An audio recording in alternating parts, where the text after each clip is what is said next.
On Easter Sunday 2026, the ancient stones of Windsor Castle became the stage for a silent execution.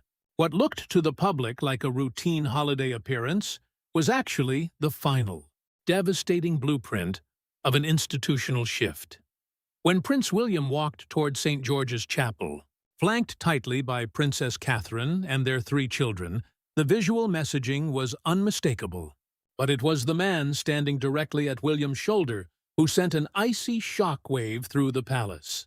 Prince Edward, the Duke of Edinburgh, stood there like a sentinel, anchoring a defensive wall of senior royals that completely excluded every single person belonging to Queen Camilla's inner circle. For Camilla, looking at that carefully orchestrated formation from behind closed doors, the realization was immediate and terrifying. The walls had finally closed in, and the architect of her displacement was the one man the palace never saw coming. This is the story of a high-stakes institutional purge executed not with shouting matches or public scandals, but through the ruthless weaponization of administrative protocol. What Camilla just realized is that her 30-year climb to the apex of royal power has brought her to a cliff edge. By the end of this video, you will understand how a single piece of provocative jewelry exposed her ultimate vulnerability, how Prince Edward discovered the paper trail of her final power grab, and how a silent alliance is currently ensuring that when the crown changes hands, Camilla will be left with absolutely nothing. To understand the sheer weight of this moment, we have to look at the illusion of absolute power Camilla spent decades constructing. For 30 years, her trajectory within the House of Windsor was a masterclass in patient calculated survival. She had successfully navigated the wreckage of the 90s, weathered the enduring public adoration for Princess Diana, and slowly managed to rewrite her own narrative from the most hated woman in Britain to the anointed queen consort. When King Charles ascended the throne, Camilla appeared untouchable. She began systematically reshaping the internal landscape of the palace, elevating her own non-royal children, securing prominent roles for her close friends, and operating under the comfortable assumption that Charles's complete devotion guaranteed her permanence. That sense of absolute security bred a dangerous level of confidence, and it was in the subtle language of royal jewelry that she began to overplay her hand. In February 2023, during a high-profile visit to Brick Lane in East London, Camilla stepped out wearing a brooch that made senior palace aides go completely cold. It was a silver-framed piece crafted into the distinct shape of the Tudor crown, heavily encrusted with sapphires, rubies, and emeralds. To the casual observer, it was an expensive accessory, but to the institutional experts within the palace, it was a breathtakingly brazen declaration. The Tudor crown is the central symbol of King Charles's official royal cipher, the literal emblem of his sovereign authority. By fastening it to her chest, Camilla was not just honoring her husband. She was visually signaling that she carried his authority, that she was an equal partner in the sovereign power of the state, and that her presence at the center of the monarchy was absolute. But that was merely a prelude to what royal watchers described as a true institutional gut punch during the coronation itself. When Camilla was crowned, she chose to have Queen Elizabeth II's most deeply personal diamonds, the famous Cullinan III, 4 and 5 removed from the late sovereign's private collection and reset into her own Vuong Mien.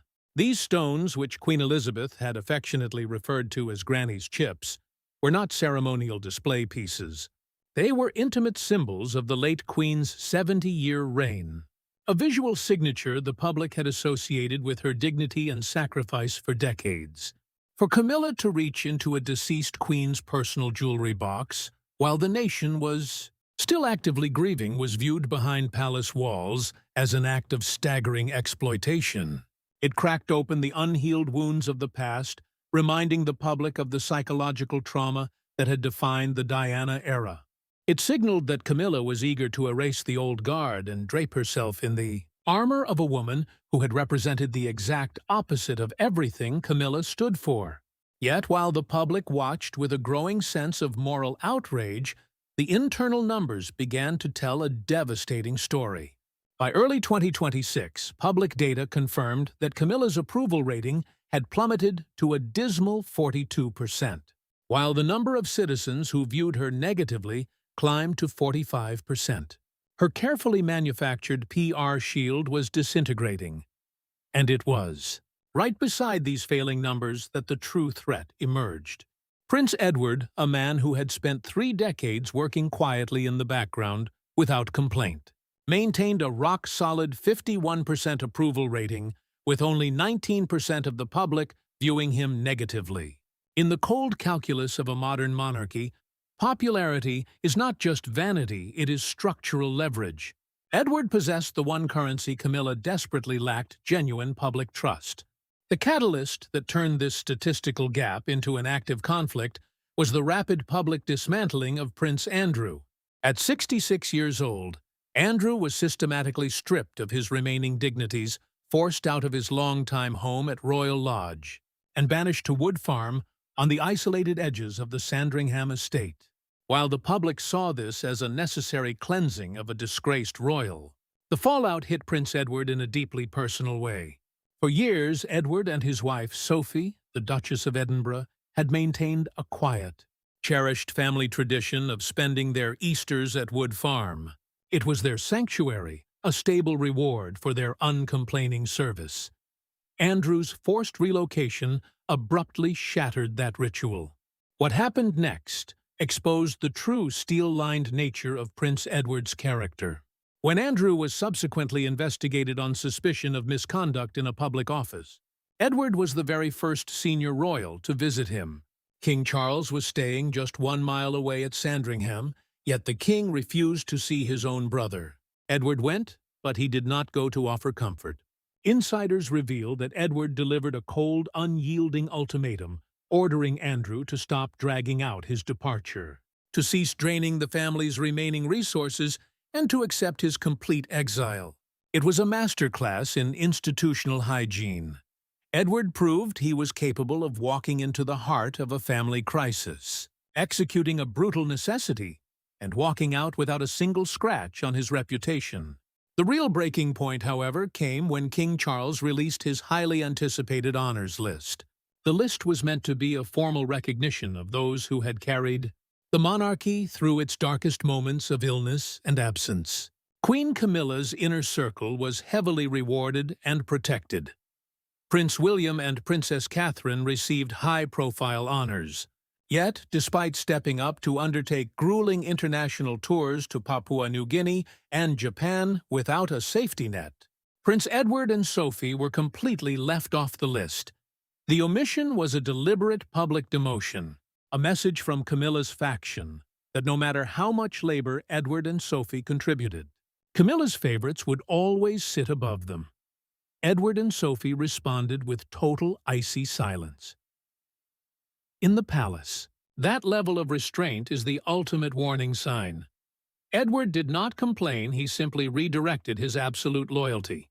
He realized that the current court under Charles was being manipulated by an inner circle that had spent years feeding negative stories about Sophie to the tabloids. Edward chose a side, and he chose it permanently.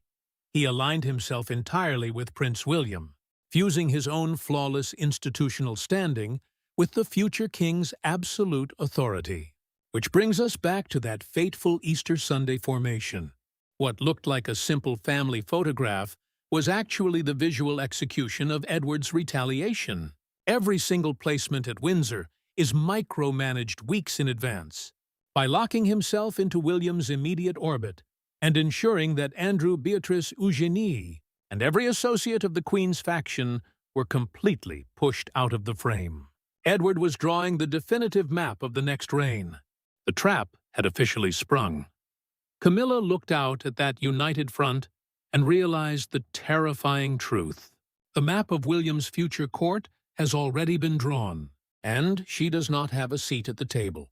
The silence that followed the Easter Sunday service at Windsor was far more absolute than any public statement could ever be. Behind the heavy oak doors of the palace, the atmosphere was thick with the realization that a definitive line had been drawn in the sand.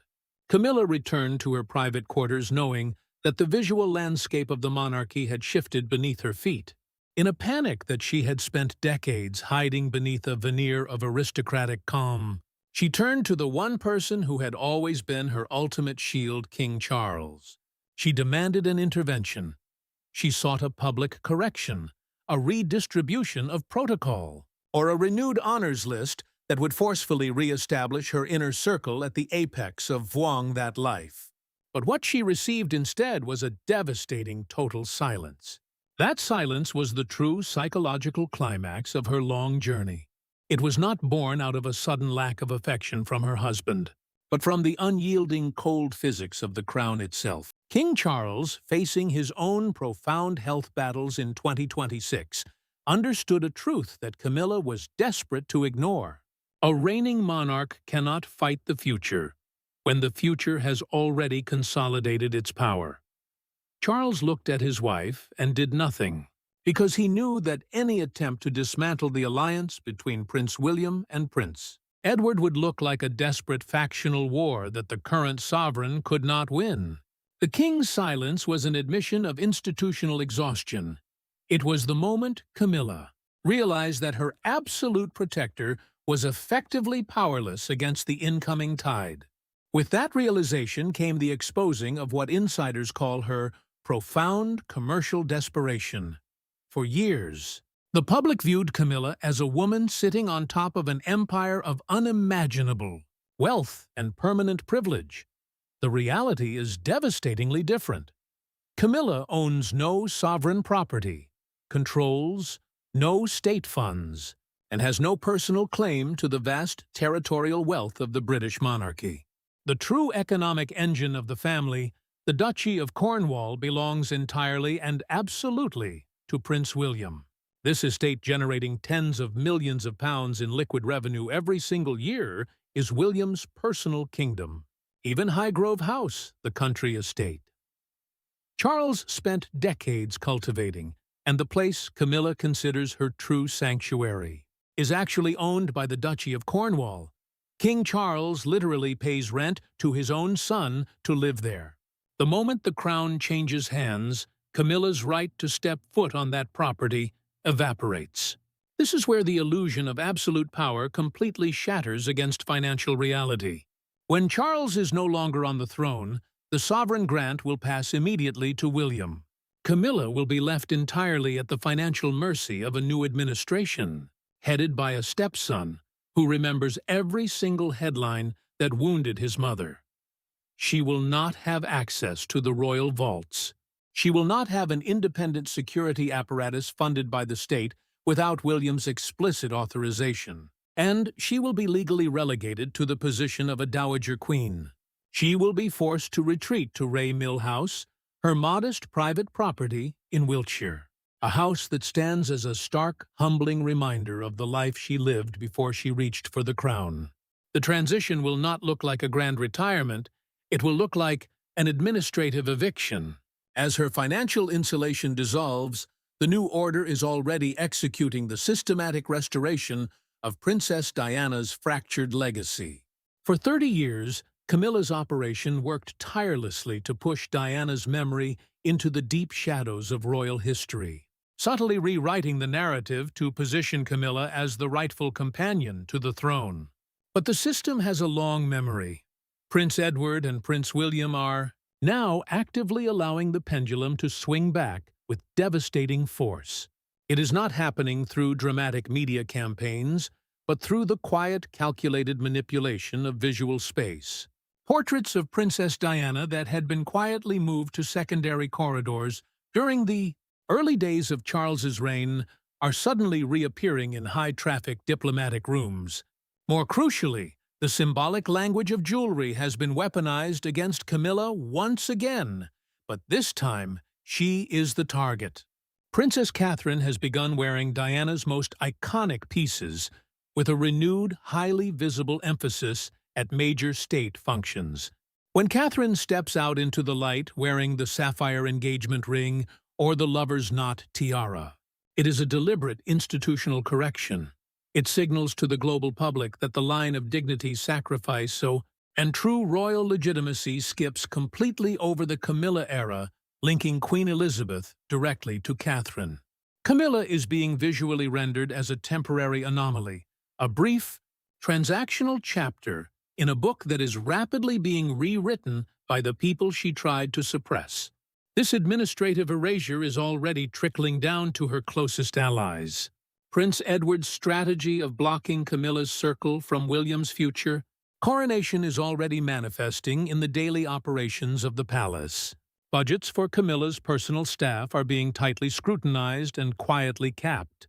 Her close friends, the individuals who use their proximity to her to secure lucrative contracts, media influence, and elevated social standing are finding their security passes revoked and their names quietly omitted from upcoming state dinners. Protocol changes have been implemented behind the scenes, ensuring that Camilla's personal household cannot issue directives to senior Vuong, that staff, without those directives being vetted and approved by William's office. Her empire is being dismantled piece by piece, memo by memo, until there is nothing left but an empty title. The ultimate tragedy for Camilla is that she spent her entire life playing a game of chess, only to realize that her opponents were playing a game of institutional survival. She believed that winning the heart of the king was enough to secure her place in history. She failed to realize that the House of Windsor survives not by indulgence, but by ruthlessly cutting away anything that threatens its long-term stability. By allowing her inner circle to target Sophie, by reaching too eagerly for Queen Elizabeth's personal diamonds, and by attempting to position her own family above the permanent line of succession, she turned the most stable members of the Vuong that family into her executioners. When the transition officially occurs, the world will not see a dramatic confrontation on the balcony of Buckingham Palace. They will simply see a woman being quietly guided through a side door, entering a private vehicle, and driving away toward an isolated retirement while William, Catherine, Edward, and Sophie stand at the center of the frame. The story of Camilla's ultimate reckoning is a masterclass in how an ancient institution protects itself from modern ambition, proving that the illusion of power is nothing compared to the cold, permanent reality of the crown. What do you think about the silent shift taking place behind the palace walls? Let us know your thoughts in the comments below. And stay tuned as we continue to track the unfolding future of the British monarchy.